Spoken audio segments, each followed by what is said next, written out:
Let's just dive right into it. Welcome back, focused learners, to today's explainer. Normally we take these incredibly dense, complex pieces of research and completely break them down, right? We organize mountains of data into clear visuals to help you figure out the core mechanics of a topic. But today, we're doing something totally different.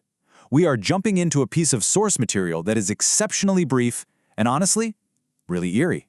It's a document that relies entirely on atmospheric silence. It actually challenges us not with how much information it gives us, but with how little. Let's look at exactly what we're dealing with here. Section 1. The provided source text. So, this is it. The entire body of our source text, the complete documentation we have to analyze today, consists literally of just this singular, chilling moniker, Zodiac Killer. That's the whole thing. There are no dates, no locations, no historical background, zero list of evidence, no police reports, nothing. We are just given 2 words. Just the name. And honestly, this brilliantly illustrates a terrifying concept.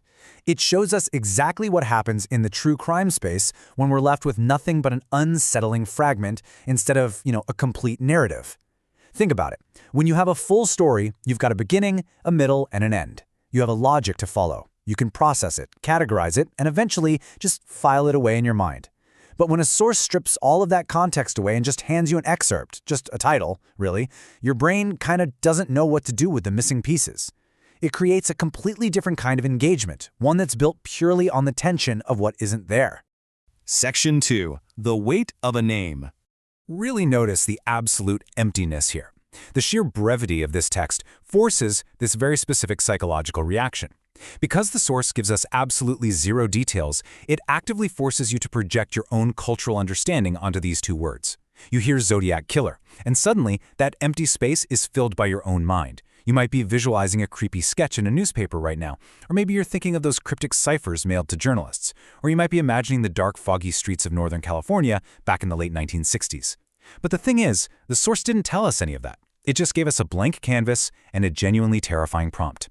It proves that sometimes the absolute heaviest, most burdened information we can process isn't a massive wall of text.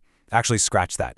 It's an isolated trigger word that unpacks decades of unresolved cultural dread right in our own heads. Section 3. The unresolved fragment. So, when a source leaves us with nothing but a title, what mysteries remain hidden in the silence? We are just so used to having all the information right at our fingertips, having cases fully explained, motives dissected, timelines perfectly mapped out, but an unresolved fragment like this, it defies all of that. It challenges us to consider the profound impact of a name completely divorced from its history. It's this stark reminder that in the absence of a nice, neat conclusion, the unknown doesn't just disappear. It lingers. It takes up space in the room with us. So I want you to take that thought with you today. Look at the empty spaces around the information you consume and ask yourself, what is the silence trying to tell you?